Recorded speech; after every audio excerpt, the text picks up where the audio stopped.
Bueno, empezamos. Eh, bueno, la clase de hoy es sobre sistemas de ecuaciones diferenciales de primer orden. Ustedes la semana pasada vieron las ecuaciones diferenciales de primer orden, donde trabajaron con una ecuación, y supongo que ya habían visto el tema ese en análisis 1. Solo, bueno, ahora se vio por ahí un poco más completo. Ahora lo que vamos a ver son sistemas de ecuaciones diferenciales. O sea, así como ustedes tenían las ecuaciones tradicionales, las ecuaciones algebraicas, cuando juntaban varias, armaban sistemas de ecuaciones algebraicos que lo vieron en álgebra. Bueno, acá es más o menos lo mismo, solo que en vez de con ecuaciones algebraicas, armamos los sistemas de ecuaciones con ecuaciones diferenciales. Para que ustedes puedan ver o entender mejor a raíz de qué o cómo funcionan estos sistemas, les voy a explicar una aplicación de esto, que no es una aplicación ingenieril, es una aplicación de la biología, pero yo creo que todo el mundo va a entender esto, por más que no sea de ingeniería. Alguna vez habrán escuchado hablar del sistema depredador-presa, el cual modela, mediante un sistema de ecuaciones, cómo evolucionan en un determinado medio dos especies de animales donde una de ellas se come a la otra. O sea, el que come es el depredador y el comido es la presa. En los sistemas típicos, los que aparecen en los libros, emplean zorros y conejos. Entonces, nosotros vamos a usar a la variable R de t como la población de las presas, o sea, los conejos, y la R viene de rabbit, y la población de depredadores es F de t, y F viene de zorra o zorro, que es fox. Entonces, si ustedes se ponen a pensar un poquito, pueden pensar que la evolución de la población de conejos depende de cuántos conejos haya, pero también depende de cuántos zorros haya. Es decir, cuanto más conejos hay, más descendencia van a tener. Al mismo tiempo, cuanto más zorros hay, más conejos se comen, y entonces disminuye, el factor zorro hace que disminuya la población de conejos. En el caso de la población de zorros, por un lado, como toda población, aumenta cuanto más ejemplares haya. Pero acá hay un problema, porque cuanto más zorros hay, más se disputan la comida. Por lo tanto, hay, para una misma cantidad de comida, el hecho de que haya más zorros hace que mueran antes. Entonces, en definitiva, los zorros no evolucionan como cualquier población, sino que el hecho de que haya más zorros va en contra de la propia población de zorros. Y lógicamente, el que haya muchos conejos facilita la proliferación de zorros. Así que un modelo para este sistema podría ser el que yo les estoy mostrando ahora. Entonces acá vemos en la primera ecuación la velocidad con la que crece la población de conejos depende de la propia población de conejos, a favor, por eso es positivo este término, el término 2R, y la interacción de conejos con zorro, o sea, que acá está simbolizado por el producto R por F, va en contra de la población de conejos, por eso el signo menos. Cuando vemos la ecuación que corresponde a los zorros, acá aparece lo que yo les decía, ¿no? Este signo menos hace que cuanto más zorros haya, la población en general de zorros va a tender a disminuir. Pero aumenta con las interacciones entre conejos y zorros. ¿Más o menos entienden la problemática hasta acá? Sí. Sí. Bueno, a ver, esa ecuación está planteada así. O sea, algún biólogo hizo sus investigaciones y llegó a esta ecuación. Nosotros, a este sistema de ecuaciones. Nosotros vamos a ver ahora cómo trabajar con un sistema de ecuaciones. Entonces, fíjense una cosa. Supongan que tengo un ambiente en donde, una isla, pónganle, en donde no hay ni un zorro ni un conejo. O sea, la población de conejos es 0 y la población de zorros es 0. ¿Cómo creen que va a variar en el tiempo la población de zorros y conejos? No varía. No va a variar. Exacto, porque no van a salir de ningún lado. Entonces, fíjense, si suponemos lo que yo les decía recién, la variación de la población, tanto de conejos como de zorros, es 0. Por lo tanto, estoy en presencia de una solución de equilibrio. Ustedes ya saben lo que es una solución de equilibrio, es una solución que permanece constante en el tiempo. Entonces, las funciones r de t igual 0 y f de t igual 0 conforman una solución de equilibrio del sistema. ¿De acuerdo? Bueno. Supongamos ahora que escribimos el sistema de esta manera, o sea, arriba saqué factor común R y abajo saqué factor común F, y entonces ya sé que si R es 0 y F es 0, tengo una solución de equilibrio, pero también voy a tener una solución de equilibrio si este paréntesis es 0 y este paréntesis es 0. Y estos dos paréntesis son 0 cuando R es igual a 1 sobre 0,9 y F es igual a 2 sobre 1,2. Entonces, cuando R y F toman estos valores, estos dos paréntesis son igual a 0 y entonces no hay tampoco en ese caso modificación de la cantidad de conejos y de la cantidad de zorros. Nuevamente estamos en presencia de una solución de equilibrio, solo que ahora hay especímenes. Es decir, estos dos valores llevan a una solución de equilibrio, en donde no tengo ni zorros ni conejos, y estos dos valores llegan a una solución de conejos, a una solución de equilibrio, en donde siempre tengo la misma cantidad de zorros y la misma cantidad de conejos. Y permanece inalterable en el tiempo. ¿Está bien? ¿Me siguieron hasta acá? Sí, profe. Sí. Ahí hay un sí con duda. ¿Cuál es tu duda?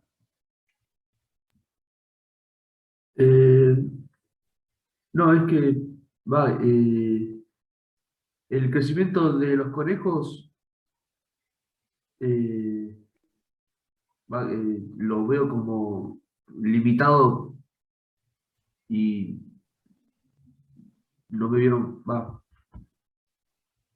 porque lo que yo entiendo es que acá dice que R es,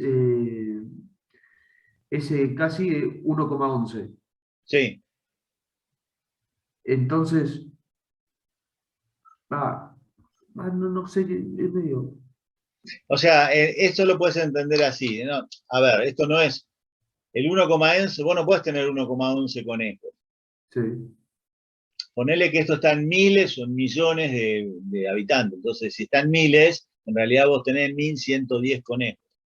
sí, Lo que está diciendo esto es que si vos tenés, cuando se dan estos valores, como estás en una solución de equilibrio, los zorros comen conejos, pero nacen sí. la misma cantidad de conejos que se comen los zorros. Y Sí, los zorros, y que los que mueren de viejos. Y los zorros también están en un equilibrio, digamos. Los zorros que nacen es la misma cantidad de los que mueren por las razones que fuese. Entonces, cuando vos tenés estas dos cantidades de zorros y conejos, permanecen siempre las mismas cantidades en el tiempo. Es decir, están en un equilibrio. sí. ¿Sí?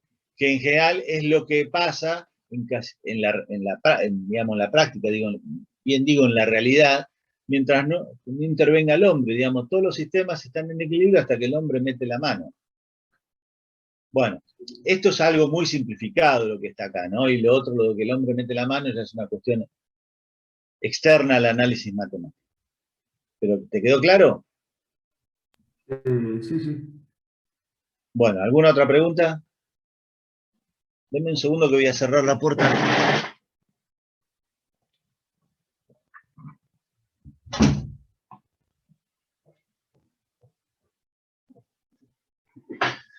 Bueno, la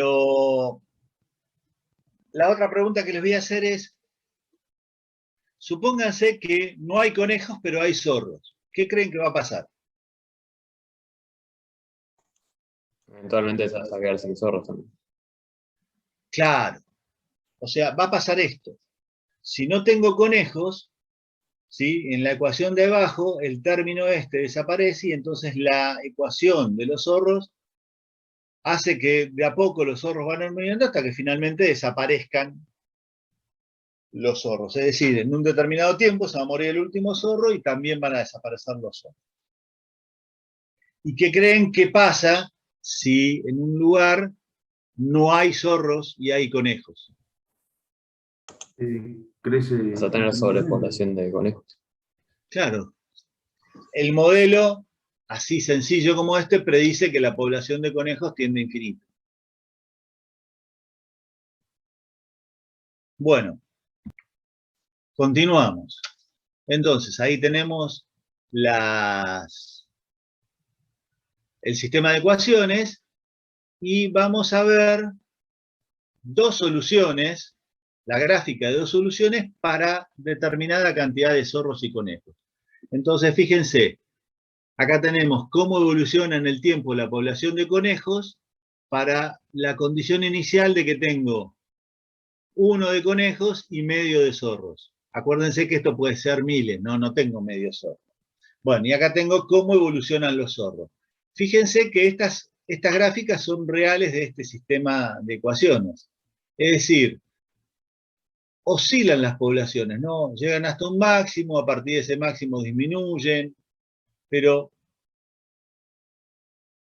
si bien esto es correcto, es matemáticamente correcto, no me aporta la información que yo estoy buscando con este sistema, porque a mí me interesa ver más cómo evolucionan en el tiempo estas poblaciones. Entonces, relacionadas unas con otras. Entonces alguien podría decir, bueno, pero esto es fácil. Ponga los dos gráficos, haga de los dos gráficos uno solo, o sea, hagamos esto. Y entonces, si bien acá tengo las mismas curvas, pero sobre un mismo gráfico, sí, yo veo que no hay una simultaneidad ni de máximos ni de mínimos, pero tampoco es muy útil este gráfico. Bien, entonces uno puede decir, pero usted no se conforma con nada. No, porque tengo otra posibilidad, que es hacer esta gráfica que tienen ustedes acá. Yo acá prescindo del tiempo y en los ejes R y F dibujo esta curva. Es como si las ecuaciones R de t y F de t fueran paramétricas. Y entonces tengo esta gráfica, que la podríamos llamar paramétrica, en donde el tiempo no está representado, pero tengo este punto donde tengo la población inicial de zorros y conejos. ¿Se acuerdan que era 1 de conejos y medio de zorros? Y entonces acá puedo ver que en la medida que el tiempo aumenta, fíjense, yo tengo esta cantidad de conejos. Entonces, al principio la población de conejos aumenta y levemente aumenta la de zorros. La de zorros también aumenta la de conejos, estoy recorriendo la curva, hasta que llega en un punto en el cual la población de conejos no crece más. ¿Qué es lo que pasa? Hay tantos zorros que se comen todos los conejos que nacen, los zorros siguen creciendo, pero cada vez hay menos conejos, porque ya son cada vez más predadores y las presas van quedando pocas. Entonces, ¿qué pasa? Al haber falta de alimento, los zorros, la población de zorros crece hasta un determinado punto en el cual ya el alimento no alcanza para toda la población y se empiezan a morir de hambre. Entonces, siguen disminuyendo ambas poblaciones y la de zorros disminuye hasta un determinado punto, perdón, la de conejos disminuye hasta un determinado punto, más o menos donde está el mouse, en el cual hay tan pocos zorros, quedan tan pocos zorros que los conejos empiezan a recuperar. Y entonces empiezan a aumentar la población de conejos hasta que volvemos al punto inicial. Y este ciclo permanece indefinidamente. Y entonces, este diagrama me permite ver cómo simultáneamente y explicar evolucionan este sistema predador-presa. ¿Se entendió hasta acá? Es por eso que necesitaba los valores de equilibrio, para que esta función paramétrica sea constante en el tiempo. No, la función no es constante en el tiempo. Fíjate que todos estos puntos que Bueno, van describiendo, el tiempo va aumentando. sí, no, dije mal, sino para que se mantenga, o sea, con la forma, para que no se distorsione con el tiempo. Eso, o sea, siempre va a ser ese triángulo raro. Siempre va a seguir esta curva, pero porque Sí. así es el sistema. No siempre va a pasar esto. Esto pasa con el sistema depredador-presa Sí, más sí, sencillo. sí. Bueno, una definición. Al plano RF, R y F vienen a ser las variables dependientes. ¿Cuál sería la variable independiente en este problema? El tiempo. El tiempo. Entonces el tiempo acá lo eliminamos, pero está presente. No hay un eje tiempo, pero está presente como cuando ustedes hacen una gráfica paramétrica. Bueno, a esto se lo llama plano fase. En el caso del sistema depredador-presa, el plano RF se denomina plano fase. Y si ustedes grafican, ojo que esta es una solución para una determinada condición inicial. Si ustedes cambian las condiciones iniciales, van a tener esto que ustedes ven ahí. Entonces acá tengo, fíjense, el punto 0,0, que era una de las soluciones de equilibrio, y este punto que está acá, que era la otra solución de equilibrio que vimos, la del 1,11 y el otro valor, no me acuerdo cuál era, 1,67 creo. Y fíjense cómo, para distintas condiciones iniciales, se va dando en los mismos ciclos, ¿no? Todo depende, en definitiva, de la cantidad inicial de zorros y conejos. Todo este diagrama en el cual aparecen representadas las soluciones de equilibrio y algunas soluciones no de equilibrio del sistema, se lo conoce como retrato fase.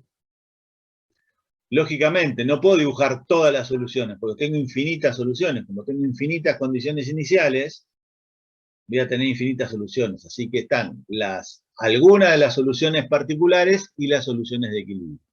Entonces, esto se llama o se conoce como retrato fase. Bien, ¿alguna pregunta? ¿Por qué era que el máximo de conejos no coincide con el mínimo de zorros? Porque el tema, bueno, como yo les fui explicando, vamos con de nuevo esta curva. O sea, a partir de este punto, obviamente, yo elegí este punto arbitrariamente. Entonces, hay zorros y hay conejos, pero los zorros que hay se comen menos conejos de lo que nacen. Por lo tanto, la población de conejos aumenta. Pero acordate que en la medida que aumenta la población de conejos, aumenta el alimento para los zorros y entonces también aumenta la población de zorros. Hasta que llega a este punto en el cual tengo el máximo de la población de conejos.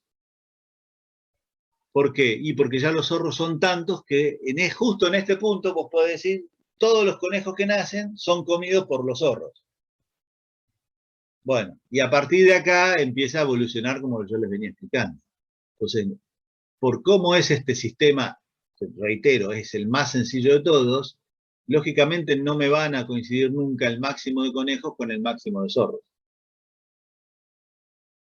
Que esto lo veías a lo mejor en el gráfico, perdón, vamos para atrás, acá, ¿ves? No me coinciden los máximos. como tampoco me coinciden los mínimos. ¿Se entendió? Sí, sí. Bueno, vamos a analizar ahora, o vamos a desarrollar ahora un modelo ingenieril.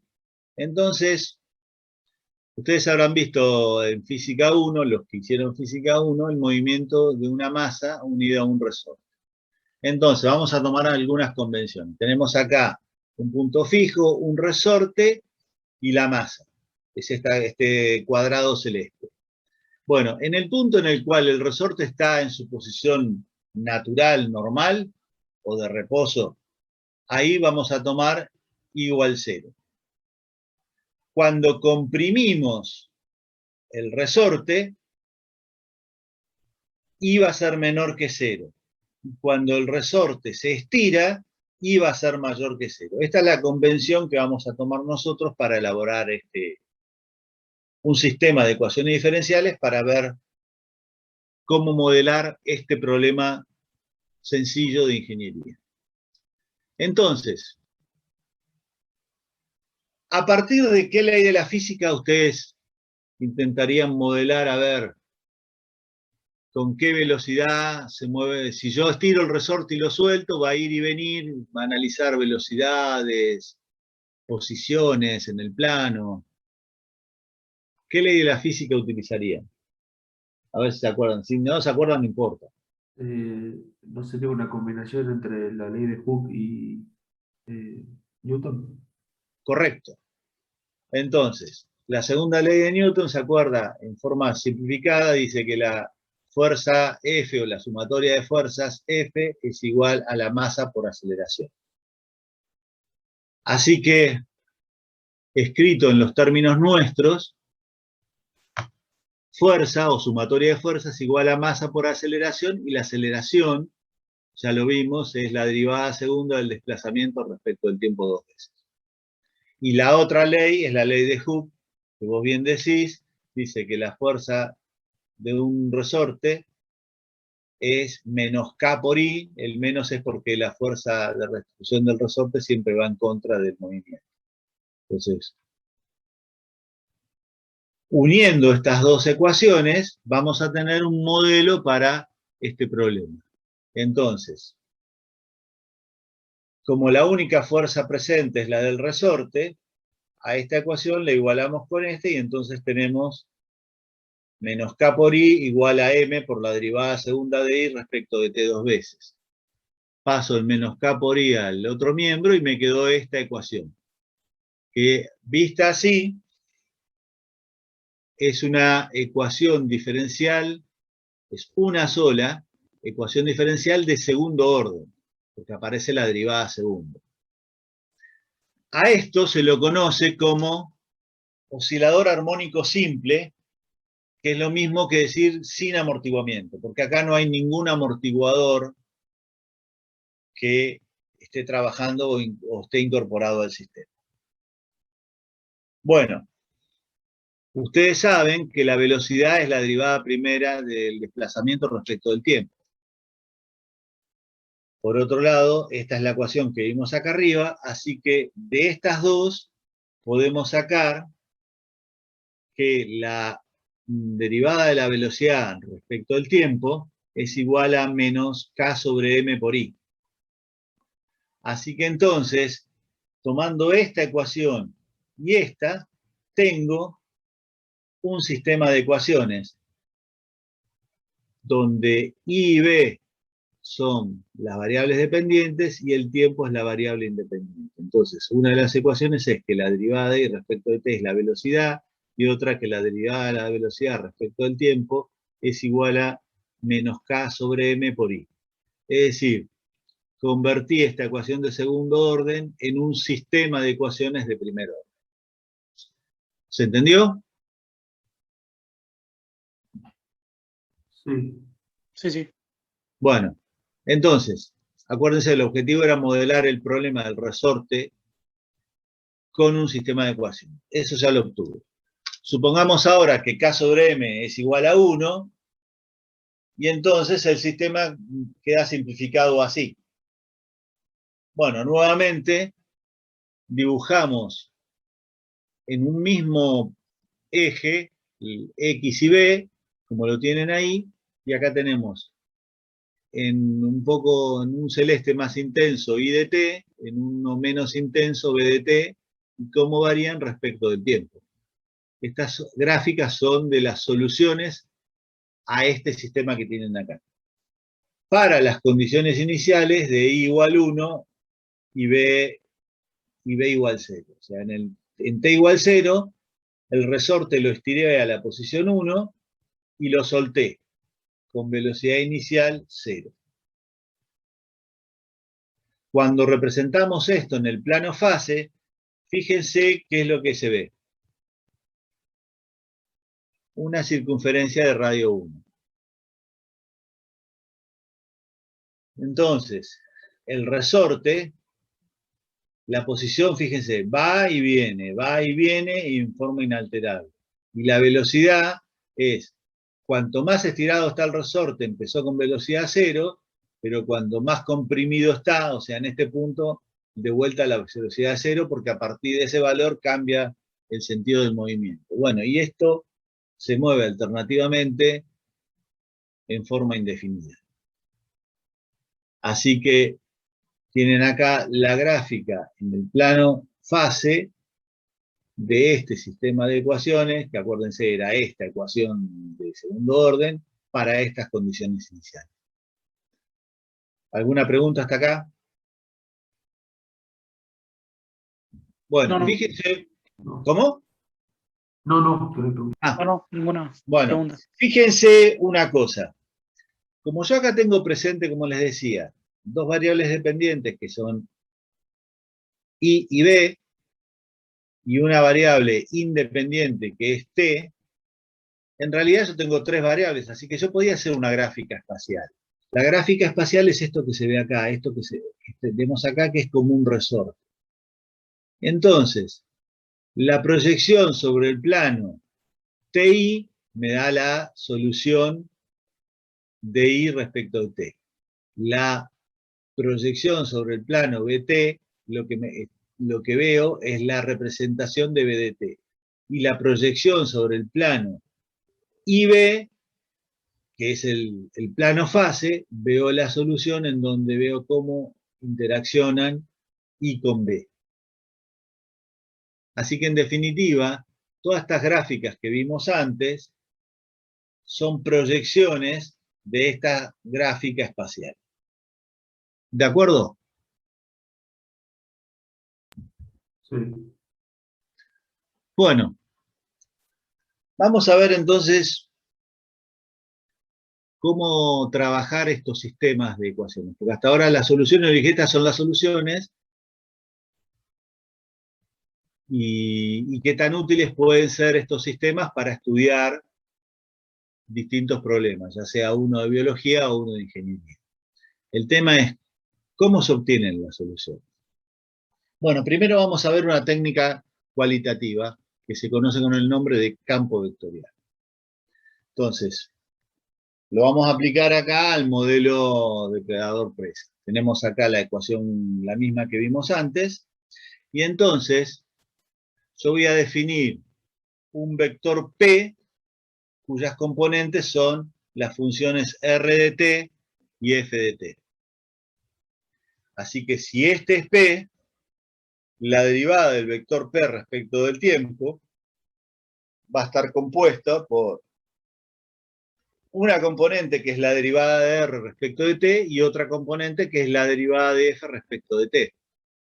Así que este sistema, en forma vectorial, lo puedo escribir de esta manera. La derivada de P respecto de t es igual a este vector. ¿Me siguieron hasta acá? Sí. Fíjense que este vector, o sea, esta es una componente del vector y esta es la otra componente del vector, este vector depende de R y de F. Por lo tanto, lo puedo llamar vector que depende de R y de F. Y de esta manera, entonces digo que un vector B que depende de R y de F es igual a este paréntesis que está. Así que la forma más reducida de expresar esta ecuación, este sistema de ecuaciones diferenciales, es decir, que la derivada de P respecto de T es igual al vector B que depende de P. ¿Por qué depende de P? Porque depende de R y de F, que son P. Y entonces obtuve esta forma reducida, vectorial, para expresar el sistema de ecuaciones diferenciales. ¿Alguna pregunta? Bueno, ¿para qué me sirve esto? Porque si yo vengo al plano fase RF y dibujo algunos vectores B, como los tengo acá dibujados, puedo ver cómo para determinado punto evoluciona la población en ese punto. Entonces, elijo un valor de R y de F, calculo el vector B y lo dibujo en ese punto. Lo mismo hago con distintos vectores. Y entonces obtengo este campo vectorial. ¿Para qué me sirve este campo vectorial? Para ver cómo evoluciona a partir de un punto la población, en este caso, de conejos y de zorros.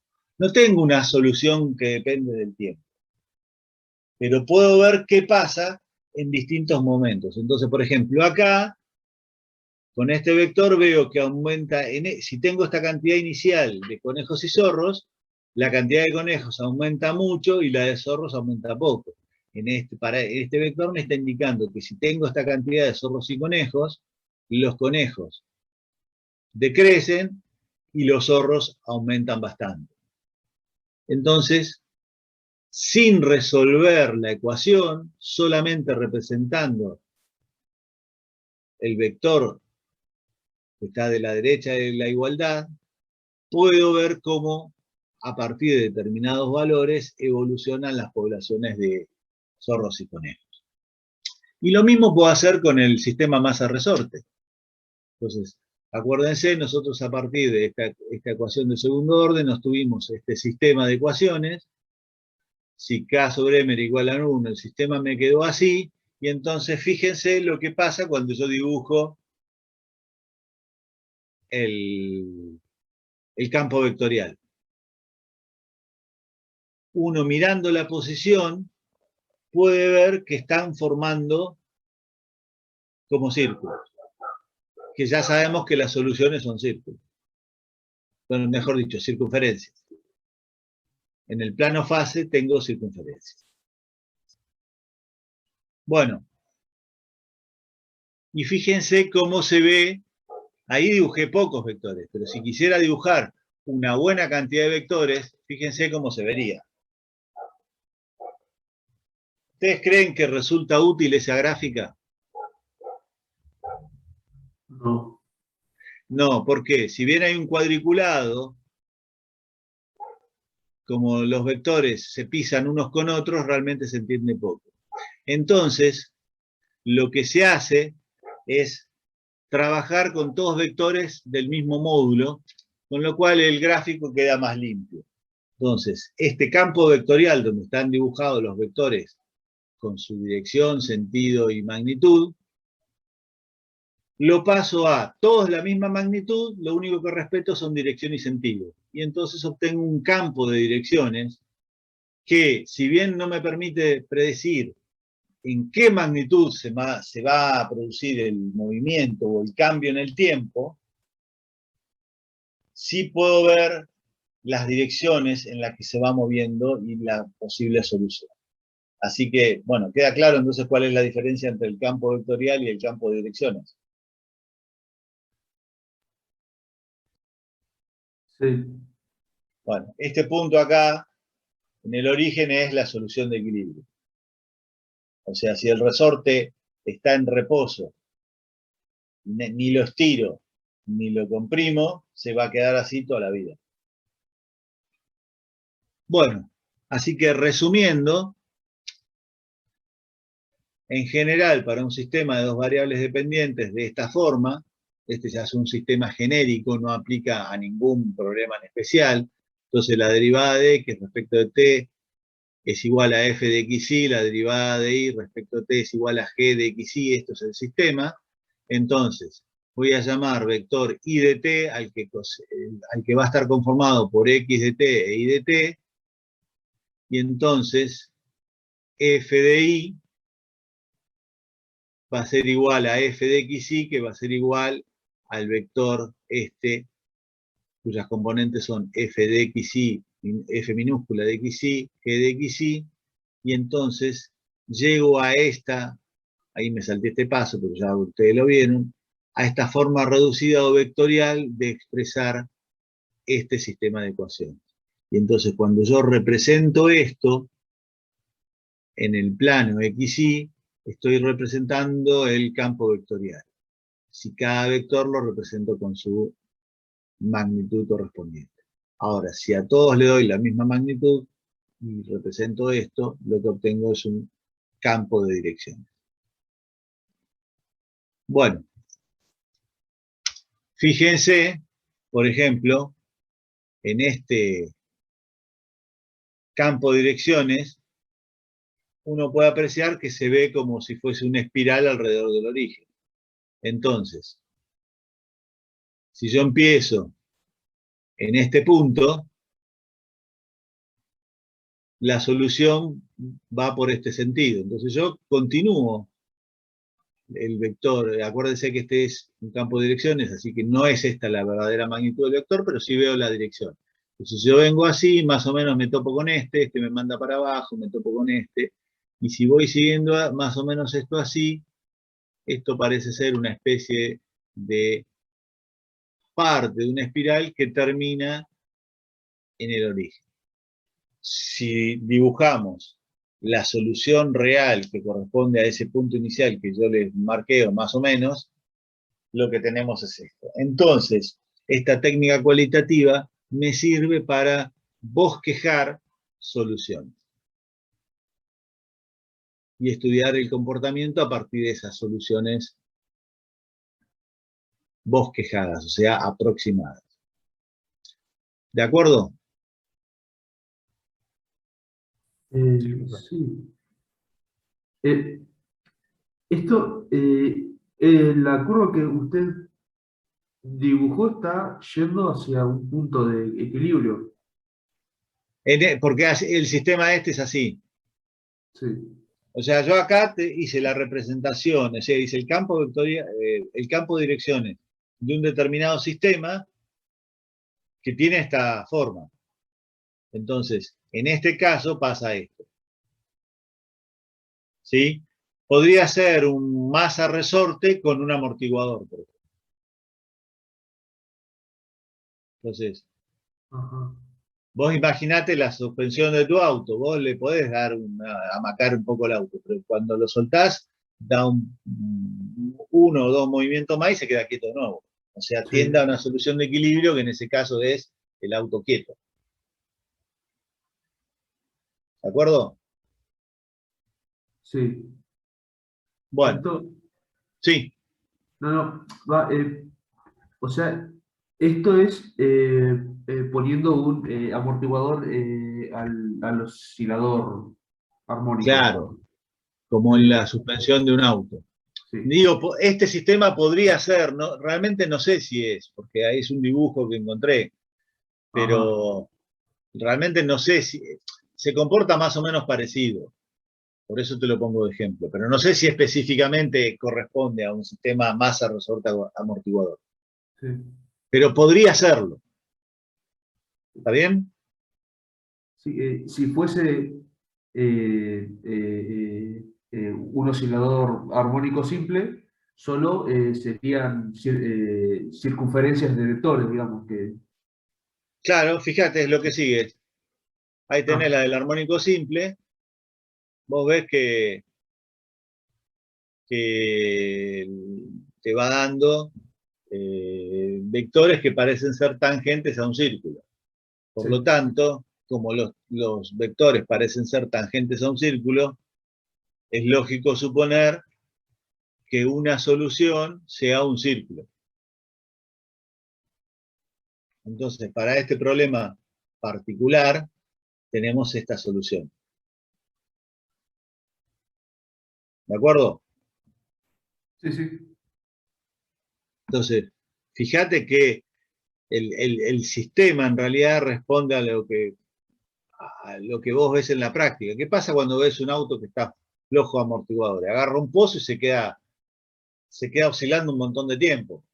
Como siempre hay alguna componente, porque en la realidad siempre hay alguna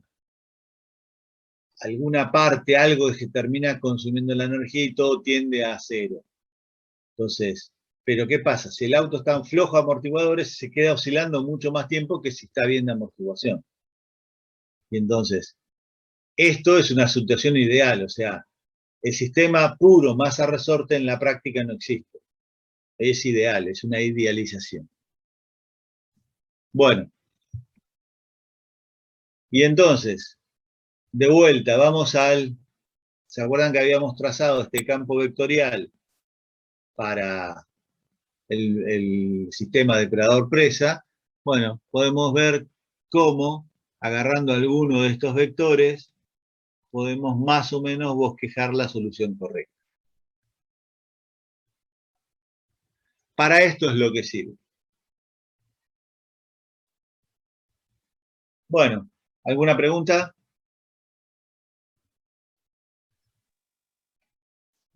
Vamos con una definición. El punto I sub 0, acuérdense que es el I vector sub 0, es un punto de equilibrio para el sistema que vimos recién, o sea, la derivada de I vector respecto de t igual F vector I vector, si F de I vector 0 es igual al vector nulo. Por lo tanto, I vectorial de t igual I vectorial 0 es una solución de equilibrio. Es decir, si la parte derecha del sistema de ecuaciones expresado en forma vectorial es el vector nulo para un determinado valor I sub 0, entonces I sub 0 es un punto de equilibrio. ¿Está bien? Como en el caso de el depredador presa, el 0, 0 es un punto de equilibrio y el otro punto de equilibrio era el 1,11, 1,67. Bueno, esos son los puntos de equilibrio. O se llaman puntos de equilibrio. Y la solución que corresponde a esos puntos de equilibrio se llama solución de equilibrio. ¿De acuerdo? Sí. Disculpe, pero esos son mis perros y no los puedo callar. Bueno, entonces, alguna acotación acá. Los puntos de equilibrio son simplemente puntos en los que el lado derecho del sistema desaparece. Acuérdense, son 0 y 0 o es el vector nulo si está en forma vectorial. Entonces, I de t igual I de 0 es una función constante. Para comprobarlo, lo que tienen que hacer es que la derivada de I respecto a t sea igual a el 0, 0 para todo t. Bueno. ¿Alguna pregunta con la técnica cualitativa?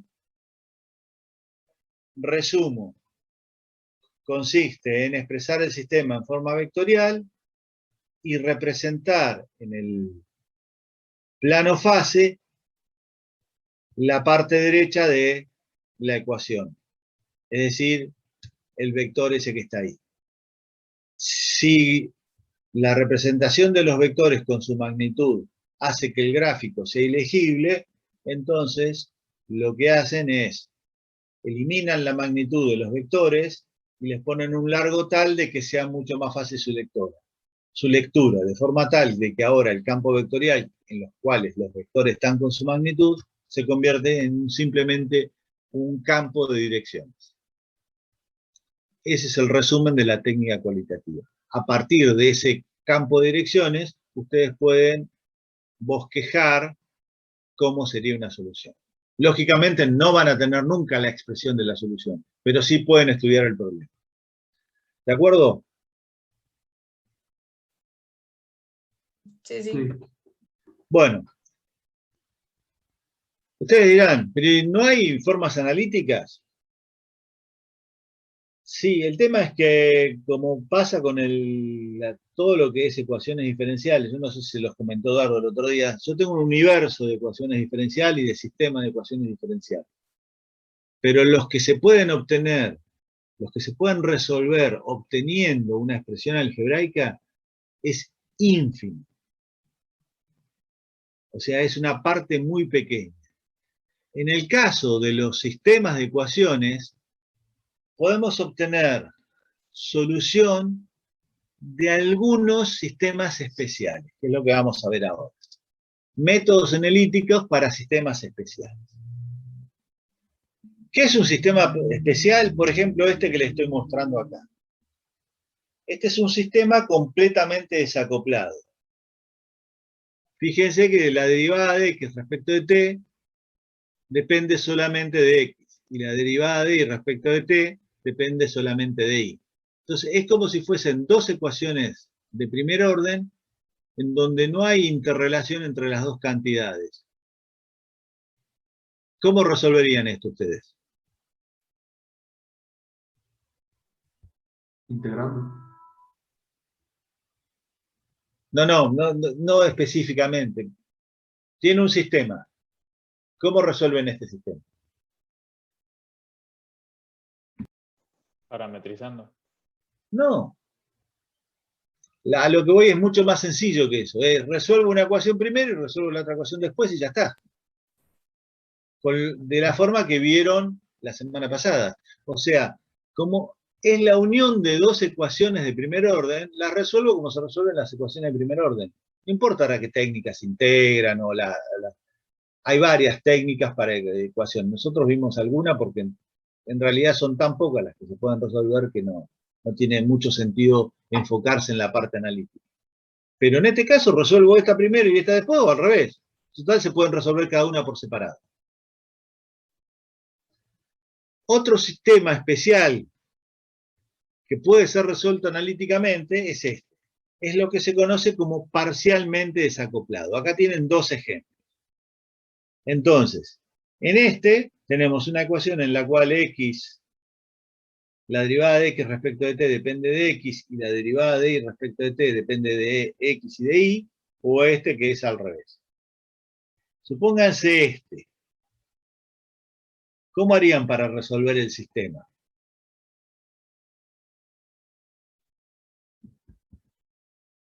En el caso del primero resuelvo X y después lo pongo en G de X, ¿sí? Exacto. Acá resuelvo esta, la que es pura de x, y obtengo x de t. X de t la meto acá y ya elimino la x de esta y entonces puedo resolver la segunda. O sea, acá obligatoriamente tengo que resolver esta primera y con el resultado de esta incorporado a esta resolver esta en segundo término. Bueno, en este otro ejemplo es al revés. Estas son los únicos métodos analíticos que vamos a ver para sistemas. Entonces acuérdense cómo son estos sistemas completamente desacoplados y parcialmente desacoplados, que son los que se van a poder resolver en forma analítica. Y como o sea, los dos sistemas se resuelven resolviendo ecuaciones simples, utilizan los métodos que vieron la semana pasada. ¿De acuerdo? Sí. Sí. Bueno,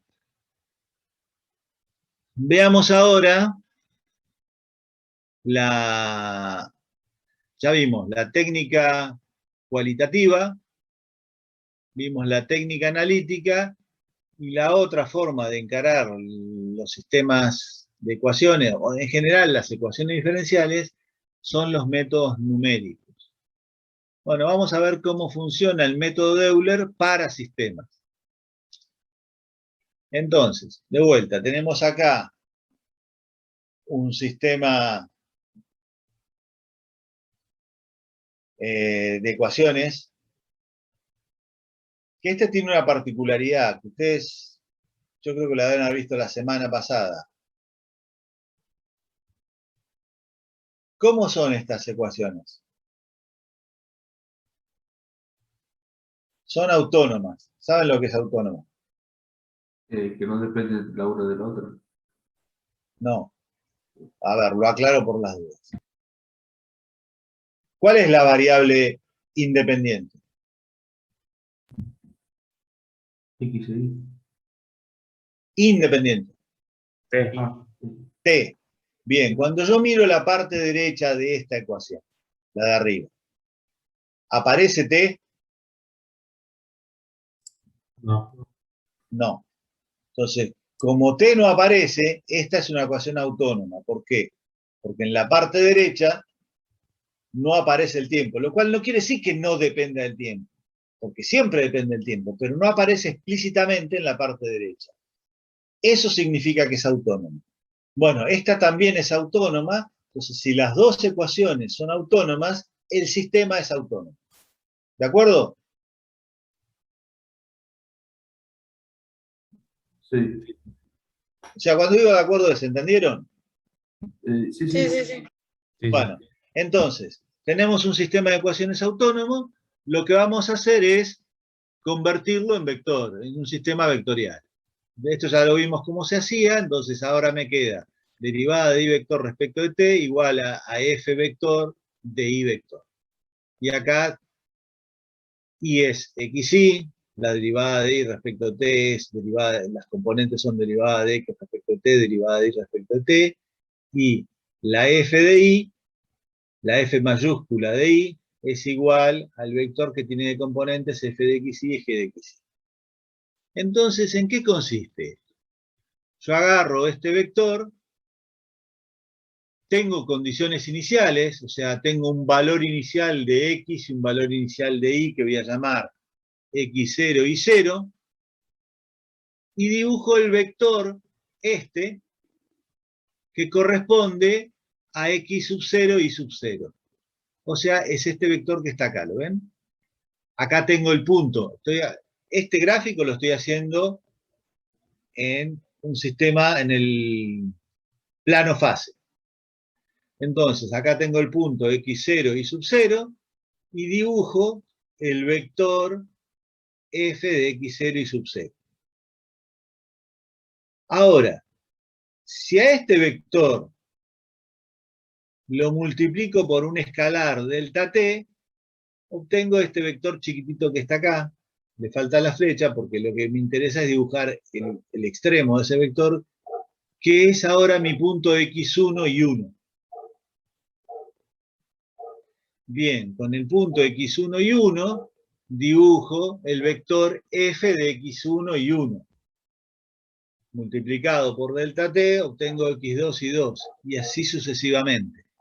Entonces, fíjense, x1 y 1, o sea, este punto que está acá,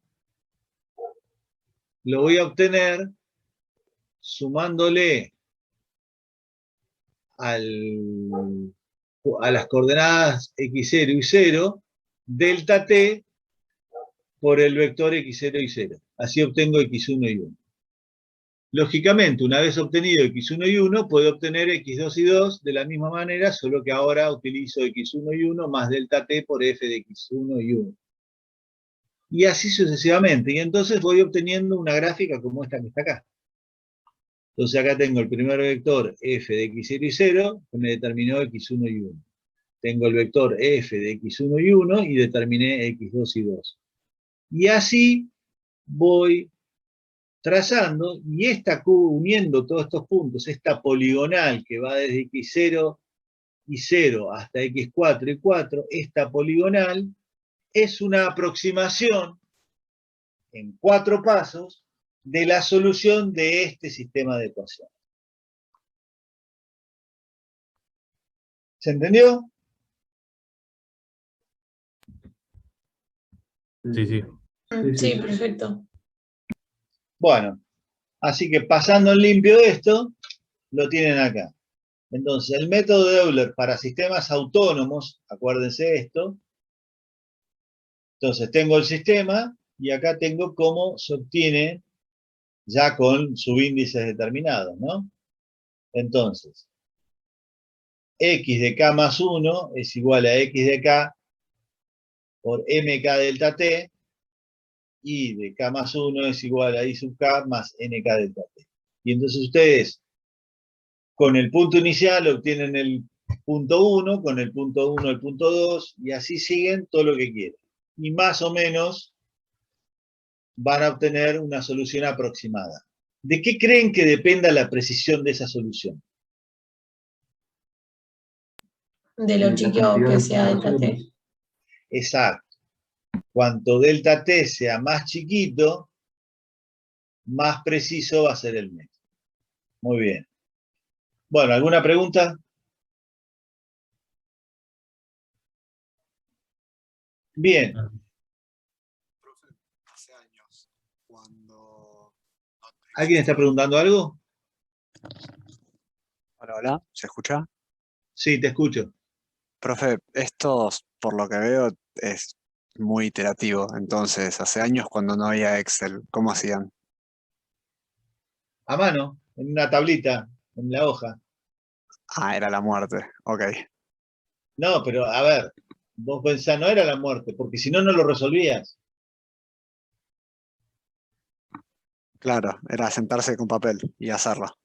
Claro, es como, vos decís, por ejemplo, ahora vos querés hacer una excavación para hacer un edificio. Agarras esas topadoritas, haces el agujero y listo. ¿Y antes cómo hacías? Y a pala. Y si no, pero era un laburo loco, pero si no lo hacías a pala, no hacías el pozo. Así que acá es más o menos lo mismo. Antes se agarrabas hacia una tablita donde vos representabas y XK y sub K, y entonces, bueno, ibas poniendo las distintas columnas, y para cada paso era una fila. Y entonces ibas haciéndola a mano, haciendo las cuentas a mano, ibas avanzando por la tabla hasta que llegabas a lo que vos estabas aproximando. Y ojo, que no era algo de clase, era la única manera. Vos pensás que por ahí cuando yo tengo 58 años, cuando yo hice esta materia, tenía calculadora científica.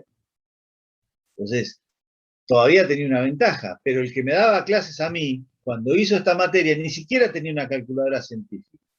Tenía algo que llamaba regla de cálculo y un libro con tablas de senos y cosenos para poder sacar los valores del seno de 47 grados, del coseno de 38. Eso salía todo de tablas, que había un libro que en realidad era una tabla de resultados de lo que daba el seno y el coseno. Así que ustedes ahora tienen un montón de ventajas, porque el matemática no existía. Yo el matemática lo conocí en el año 95. Y desde el año 95 que me la pasé, 1995, no se vayan a pensar que del otro sí. Y desde el año 1995 que yo me la pasé defendiendo el uso del software para hacer cuentas. Porque digo, el ingeniero siempre tiene que buscar la manera óptima de hacer las cosas. Entonces, si yo tengo un papel lápiz, una calculadora científica o un software, ¿qué voy a elegir? Y lo que me dé menos trabajo. Esa es mi mentalidad de ingeniero. Bueno, la realidad es que recién cuando hace unos años quedé como jefe de cátedra de análisis de datos, es que logré que nadie ya me discutiera el uso del matemática. Pero si no, fue 20 años o entre 15 y 20 años de renegar para que se utilizara el software en análisis matemático. Bueno, ahora hay una cuestión con todos estos sistemas de ecuaciones que pasa lo mismo con las ecuaciones de primer orden. Cuando a mí me dan una ecuación diferencial o un sistema de ecuación diferenciales, hay dos problemas que nosotros no lo hemos expuesto hasta ahora, que son los siguientes. Primero, ¿tiene solución la ecuación o tiene solución el sistema? Porque podría ser, así como hay ecuaciones algebraicas que no tienen solución, que haya ecuaciones diferenciales que no tengan solución, o sistemas de ecuaciones diferenciales que no tienen solución. Y segundo, ¿la solución es única? Bueno, este es un problema más matemático que ingenieril, porque yo en la ingeniería, en general, frente a un problema real, yo hago un modelo, ese modelo me lleva a una ecuación diferencial o un sistema de ecuaciones diferenciales, Y el modelo real se comporta de una manera, no se comporta de cualquier forma, porque si no sería caótico. Imagínense ustedes que cualquier dispositivo, lo que sea que se les ocurra, diseñado por un ingeniero, tuviera más de una manera de comportarse. Frente a la misma entrada, ¿no? O sea, lógicamente, si el auto agarra un pozo, se comporta de una manera y si no lo agarra de otra. Pero si siempre agarra el mismo pozo, si cada vez se comportara distinto, es porque tendría diferentes soluciones para las mismas condiciones iniciales. Entonces, esto que vamos a ver ahora no es tanto un problema del ingeniero, porque siempre los sistemas los sistemas reales, frente a una determinada, uso un término eléctrico, no sé si sirve para los civiles, pero me van a entender, frente a una misma entrada o excitación, obtengo una misma respuesta. Pero ¿qué pasa? Para un matemático, él puede inventarle el sistema que se le ocurra, no tiene que pensar que corresponde a algo de la realidad.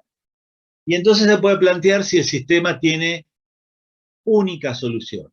Entonces, hay dos problemas. Si la ecuación o el sistema tienen solución y además si es única.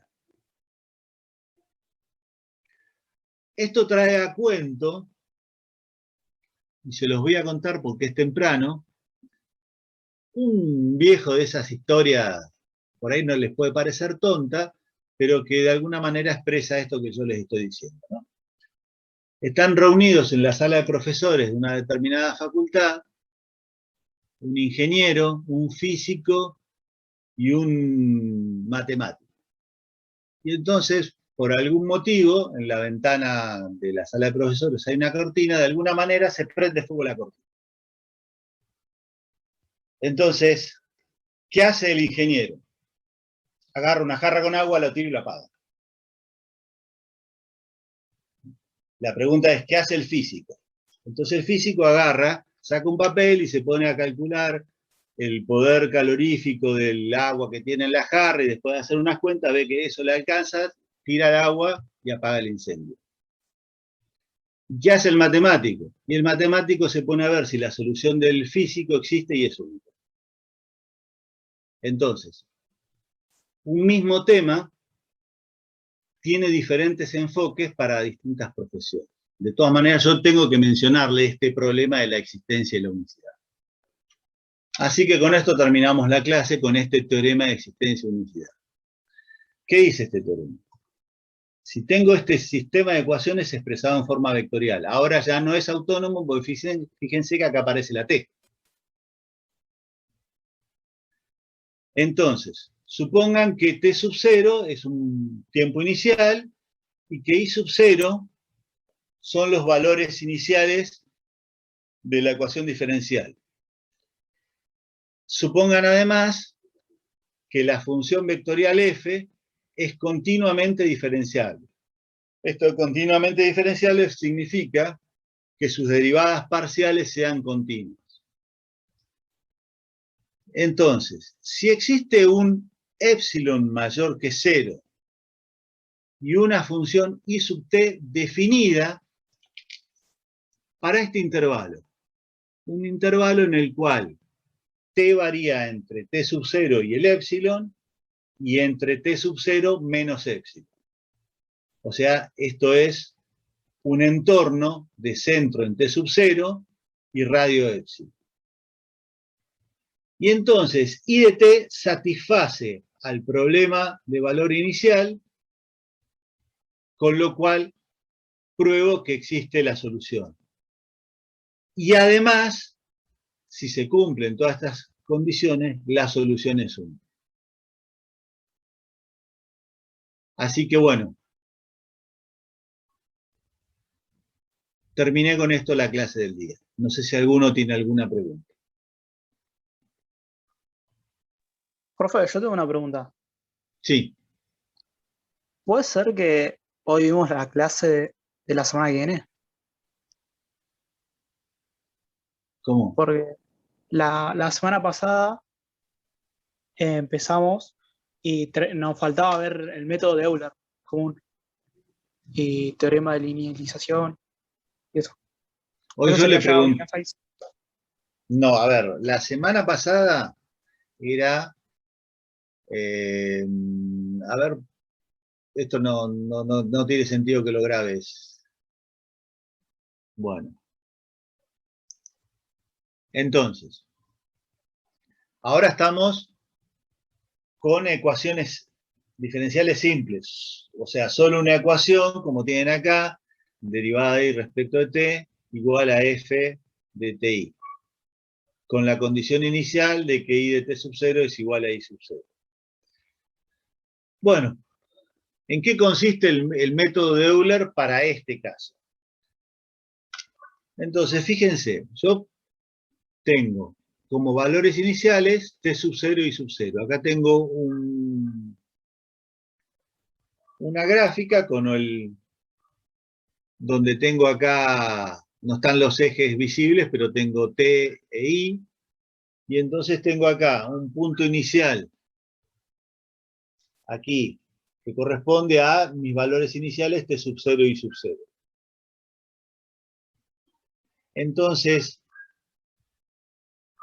acuérdense que esto que tengo dibujado como de fondo es el campo de pendientes de esta ecuación diferencial. Entonces, con la pendiente correspondiente a t sub 0 y sub 0, que en realidad, ¿cómo la obtengo? Calculando f de t sub 0 y sub 0. Entonces, trazo una semirrecta que se origina en t sub 0 y sub 0 con la pendiente f de t sub 0 y sub 0. Entonces, tengo esto que está acá. La corto acá, o sea, con lo cual ya no es una semirrecta, sino que en realidad dibujé un segmento que consiste en cortarlo en el punto t sub 1 y sub 1, donde t sub 1 es t sub 0 más un delta t. ¿Me van siguiendo hasta acá? Sí. Sí. Entonces, nuevamente, a partir de t sub 1 y sub 1 con su pendiente, trazo un nuevo segmento hasta el punto t sub 2 y sub 2, en el cual t sub 2 es t sub 1 más delta t. Y así sucesivamente. Entonces voy trazando estos segmentos con las pendientes correspondientes al punto inicial del segmento.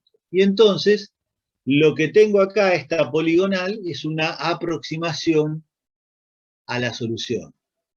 Entonces, fíjense en esta gráfica, donde está representada la solución que obtuve recién yo con el método de Euler, y esta es la solución real. Fíjense que en la medida que voy avanzando en el tiempo, el error va aumentando. Bien, eso es esperable. Cuanto más me alejo del punto inicial, se van acumulando errores. ¿Cómo lo reduzco? De la misma manera que hoy, haciendo los delta t más pequeños. Entonces, de esa manera la aproximación va a ser mejor. En concreto, con la técnica de Euler obtengo esta poligonal, que es una aproximación a esta curva, que es la solución real, que desconozco y que por algún motivo no puedo calcular por métodos analíticos. Básicamente es esto el método de Euler. Ahora vamos a ver las cuentitas un poco, pero ¿se entiende en qué consiste? Sí. Sí. Bueno, entonces, como les dije recién, t sub k más 1 es igual a t sub k más delta t.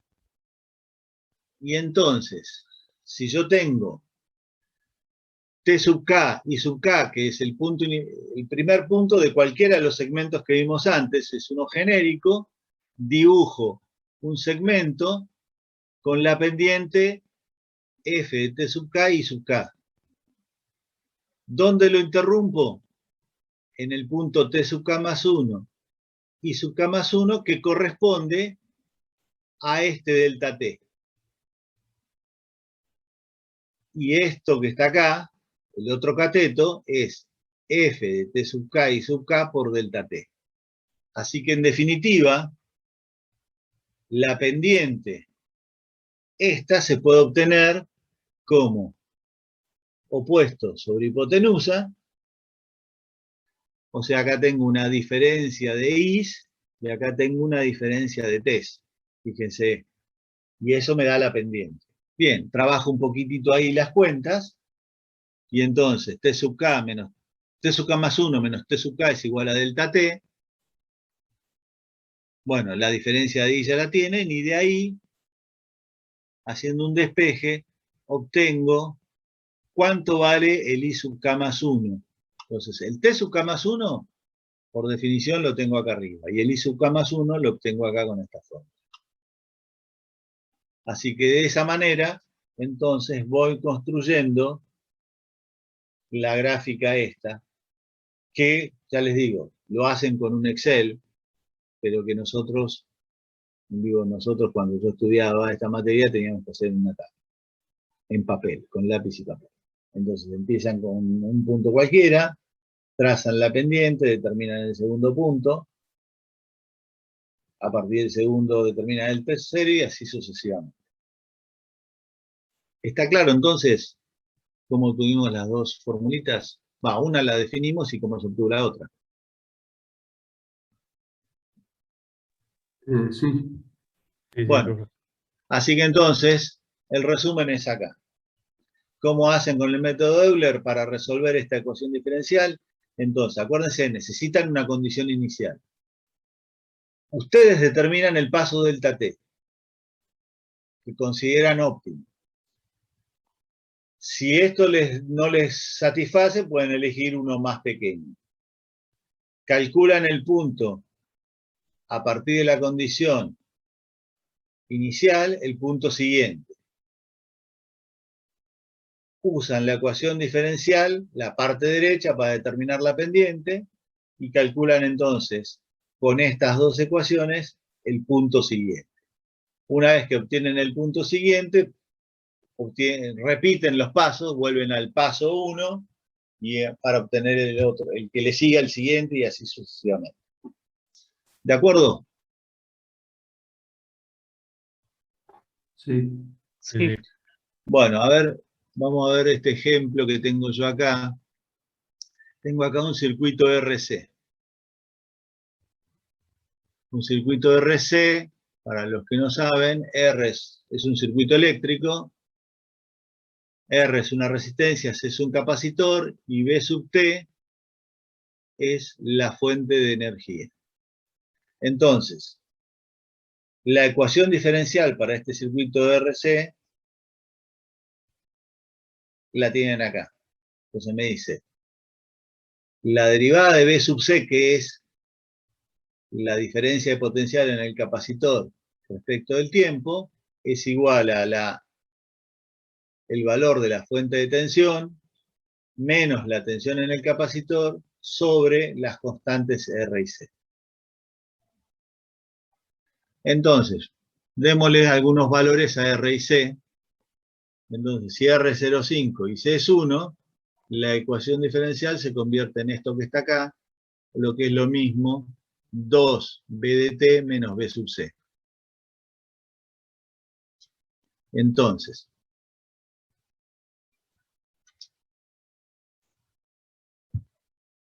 esta es la gráfica de la tensión de entrada.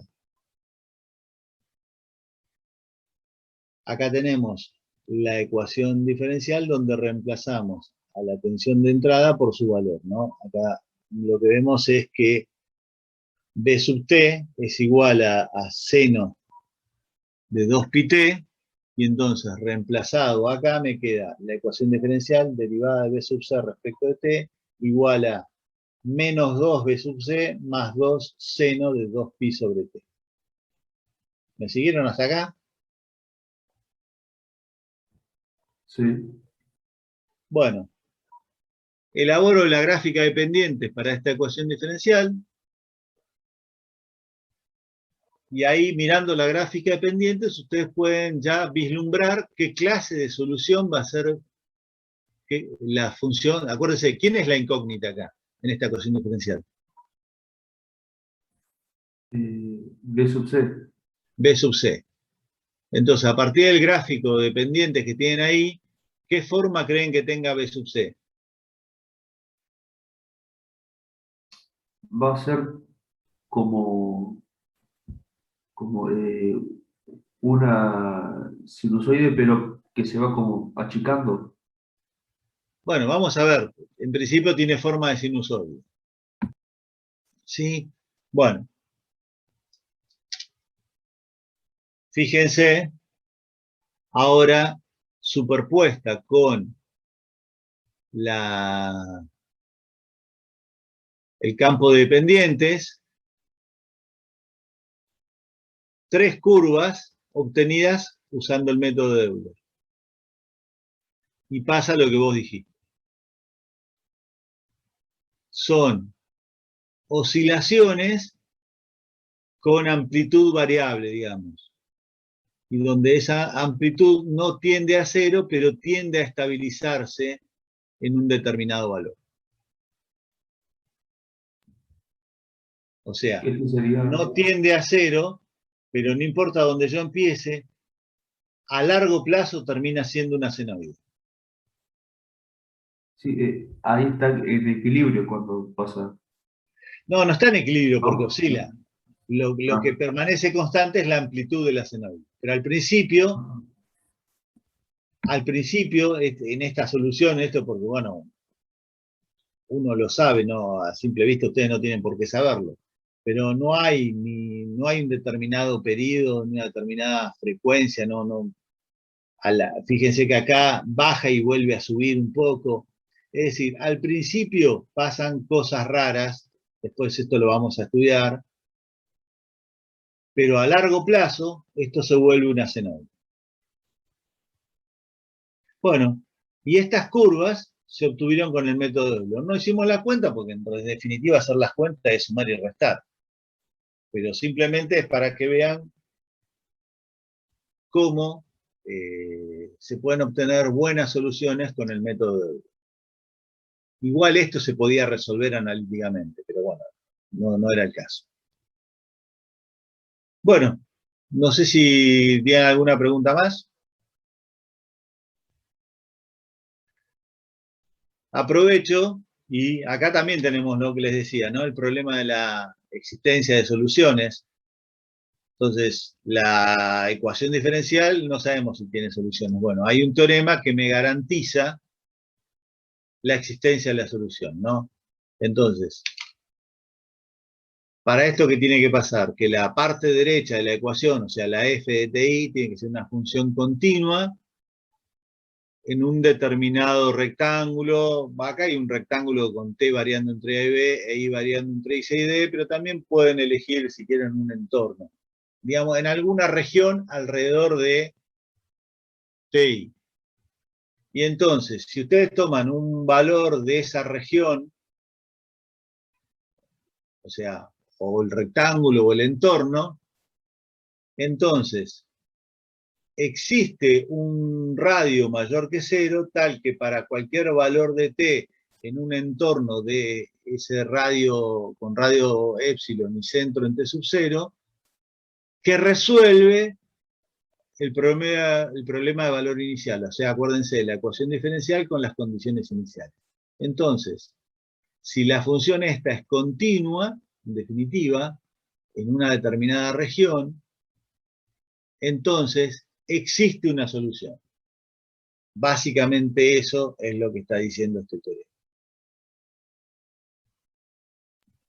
Y otro teorema me garantiza la unicidad. En este caso es diferente. ¿Por qué? Porque fíjense que ahora no solo tiene que ser continua f de t sub i, sino que la derivada parcial de f respecto de i también tiene que ser continua. De vuelta, en una misma región, para un mismo punto. Y entonces, ¿qué dice este teorema? Que si yo tengo dos soluciones para esta ecuación, si se cumplen estas condiciones, esas dos soluciones son iguales. Por lo tanto, la solución es única. Y fíjense, veamos un ejemplo.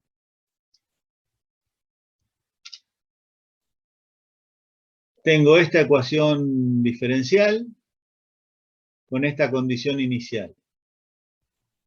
Y acá tengo esta, que es una especie de función cúbica, es una solución, y esta recta horizontal es otra solución. Entonces, ¿qué pasa en el 0, 0?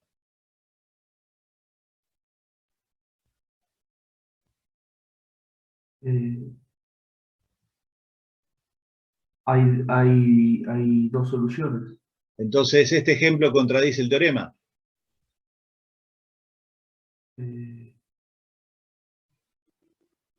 No, hay que ver la derivada No, no parcial. puede ser. A ver, si es un teorema es absolutamente cierto. Entonces, ¿dónde está la trampa? Lean ahí. ¿Por qué? Porque la derivada de esto respecto de y no es continua en el origen. Entonces no aplica el teorema. De todas maneras, esta ecuación diferencial es, como les decía, es un problema matemático. No hay nada en la realidad que se comporte como esta ecuación diferencial.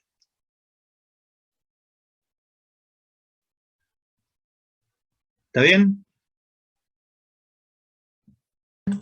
Sí, sí. Veamos otro ejemplo.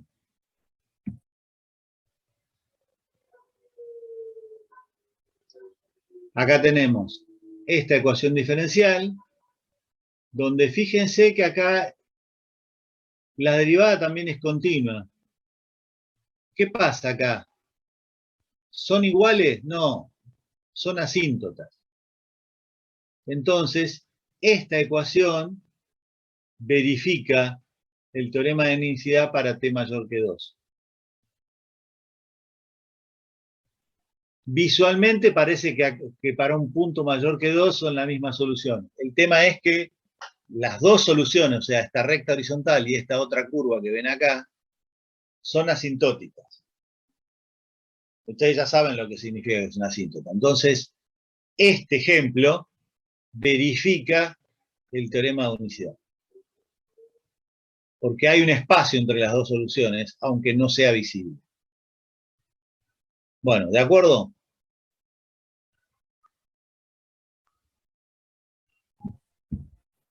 ¿Alguna Sí. otra pregunta?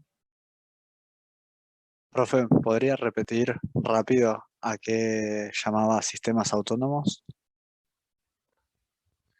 Mirá, tengo acá justo la definición de ecuación autónoma, y un sistema autónomo está compuesto por ecuaciones autónomas. Ahí tenés la definición de ecuación autónoma. Ah, buenísimo. ¿Ves? O sea, la ecuación autónoma es la derivada de y respecto de t igual a f de i. O sea, acá no aparece t, pero no confundirse, no quiere decir que la ecuación no dependa de t. Lo único que estoy diciendo es que en la parte derecha no aparece t. Así que bueno, ahí la tenés. Genial, Bueno, gracias. y lógicamente el sistema está compuesto por ecuaciones autónomas.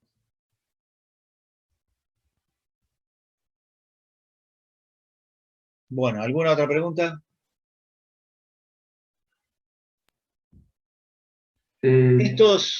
Hoy ya les subí los PDF. Yo en realidad la semana pasada no di esta unidad en ninguno de los dos cursos, ni el lunes ni el miércoles. Pero bueno, yo subí el PDF mío, ya lo habilité hoy. Así que si quieren hagan lo siguiente. Mírenlo, si hay algo que no entienden, pregunta. Igualmente, no sé si se dieron cuenta que habilitamos un taller para los que quieran, es voluntario, trabajar con ejercicios un toque de un nivel un poquito más mayor que el de la práctica que ustedes tienen, pero en el cual repasar y vincular mejor la teoría con la práctica. Así que búsquenlo, está en los anuncios o en los avisos por ahí. Es absolutamente voluntario, pero yo se los recomiendo que lo hagan. La profesora que está a cargo del taller es la mejor profesora que conozco y al que le interese le va a ayudar bastante a entender todos los temas. El taller abarca toda la materia. Son 8 semanas y bueno, yo se los recomiendo, ustedes hagan como quieran. Así que, sí, Una pregunta, ¿saben qué horario sería el taller? Todavía están no. los horarios en el aviso. ¿Están los horarios? Vale. Ahora me fijo. Están Gracias. los horarios, es más, como cuando me plantearon las autoridades la posibilidad de este taller, me dijeron que tenía que ser fuera de los horarios de clase para que no interfiriera con otras materias. Entonces ahí tienen distintos horarios, creo que hay uno a la mañana, otro a la tarde. Ustedes pueden venir cuando quieran y las veces que quieran, pero tienen que anotarse. ¿De acuerdo?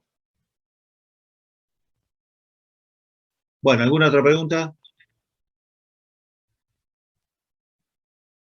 No, no. Bueno, entonces si no tiene más preguntas, dejamos la clase acá.